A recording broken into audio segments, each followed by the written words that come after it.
Islamophobia since 9/11 has grown at a pace where it is alarming. There are 1.3 billion Muslims in this world. There are millions of Muslims living in other countries, European countries, in the US as minorities. Human communities live together. There should be understanding amongst them. But Islamophobia is creating a division. Muslim women wearing hijab, it's become an issue. It's become an issue in some countries. Hijab is some sort of a weapon. A woman can take off her clothes in countries, but she can't put on more clothes. How is this happening? Because of Islamophobia. And how did this Islamophobia start? After 9/11. And why did it start? Because certain Western leaders equated terrorism with Islam. Islamic terrorism. Radical Islam. What is radical Islam? There is only one Islam. And that is the Islam we follow of Prophet Muhammad sallallahu alaihi wasallam. There is no other Islam. Radical Islam, Islamic terrorism, what message did they send to people in the West? And why is there Islamophobia? How is a person in New York, in the Midwest, in the US, in European capital, how is he going to distinguish between who is a moderate Muslim and who's a radical Muslim? Terrorism has nothing to do with any religion. This Islamic terrorism, Islamic radicalism, and sadly used by leaders, this has been the main reason for this Islamophobia. And it has caused pain amongst Muslims. We in Muslim countries watch this Islamophobia traveling abroad, and it's getting worse. In European countries, it is marginalizing Muslim communities. And we all know that marginalization leads to radicalization. Some of the people who ended up as militants in Syria and other places were from marginalized Muslim communities. We must address this issue. I'm sad to say that we Muslim leaders have not addressed this issue either. After 9/11, when this thing came about war against radical Islam, rather than Muslim leaders trying to explain to the West that there is no such thing as radical Islam, in all human communities, they are radicals, they're liberals and rest are moderate. All human communities, Christians, Jews, everyone has it. But Islam is not radical, neither Judaism, neither Christianity, neither Hinduism. No religion preaches radicalism. The basis of all religion is compassion and justice, which differentiates us from the animal kingdom. But unfortunately, the Muslim leadership was so scared of being called radical Islam that all of them became moderates. In Pakistan, we were in the eye of the storm, and our government coined a phrase called enlightened moderation. No one knows what it meant. But everyone started putting on Western suits that they were moderates. Started speaking, even those who didn't know English would speak English because they were moderates. No one had a clue what it was. Because we, in the Muslim world, did not explain to the West that there is no such thing as radical Islam. One of the reasons why after 9/11, Islam was supposed to be equated with terrorism was suicide attacks. Because the 9/11 bombers did a suicide attack, all sorts of theories came up that the Muslims are involved in suicide attacks because they will get virgin in heavens. Some came up with, what about women? Suicide attackers.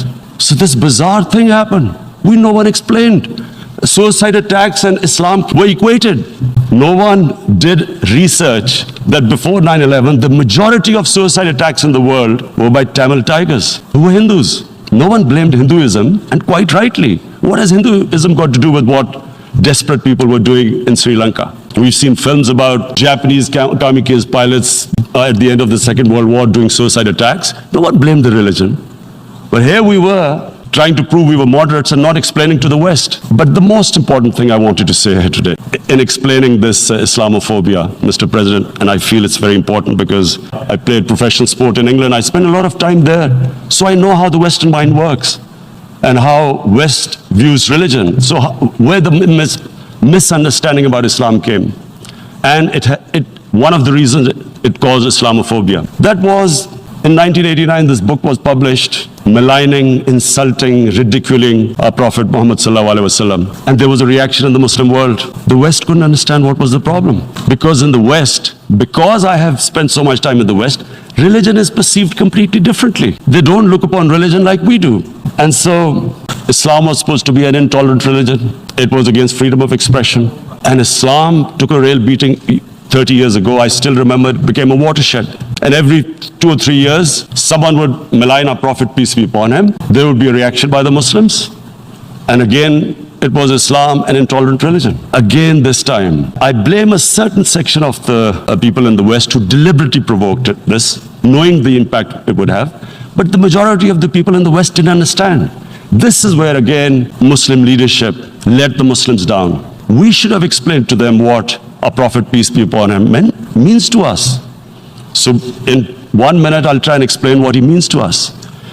Our Prophet was the witness to the divine book, the Holy Quran. The Holy Quran is the book of guidance for Muslims, and the Prophet's life was living the Quran. He was an example of what the Quran guided us to be. So he is the ideal we all try to get to. The Prophet created the state of Medina, the first state in Islam. That state was the basis of a Muslim civilization which became the predominant civilization for the next 700 years. And what was that state? I hear such strange things about Islam, that it is against women, it's against minorities. The first state of Islam in Medina, the first time a welfare state was set up. The state announced that all human beings are children of Adam, hence equal. Whatever the color of their skin, Prophet announced that, and slavery, the whole system depended on slavery as it did for many years in the Western societies. The Prophet said that one of the greatest deeds is to free a slave. Because the society depended on slavery, he said, but if you have to, treat them as an equal member of the family. And as a result, something happened in a Muslim world which still hasn't happened in any other civilization. Slave dynasties appeared. Slaves became kings. The Mamluks, slaves who ruled Egypt. In India, there were slave dynasties. And then with minorities, again, you hear that Islam is supposed to be against minorities. Let me just make this clear. In Islam, the Prophet announced that everyone was free to practice his religion. It was a sacred duty to protect the places of worship of all religions. He announced that every person is equal in front of law, whatever his religion or his color. So, Mr. President, when a Muslim society is unjust to its minorities, it is going against the religion of Islam and our Prophet, peace be upon him. So, it is important to understand this. The Prophet lives in our hearts. When he's ridiculed, when he's insulted, we human beings understand one thing: the pain of the heart is far, far, far more hurtful than physical pain. And that's why the Muslims react. And I always thought that if I ever had this stage, I would try and explain this to the world community, especially to the Western community, because having lived in the Western community, people didn't understand this. When I first went as a teenager to England, there was a comedy film on Jesus Christ. It's unthinkable in Muslim societies. So we need to explain that, look, in a human community, we must be sensitive to what causes pain to other human beings. We have, in the Western society, and quite rightly, the Holocaust is treated with sensitivity because it gives the Jewish community pain. That's all we ask. Do not use freedom of speech to cause us pain by insulting our Holy Prophet. That's all we want.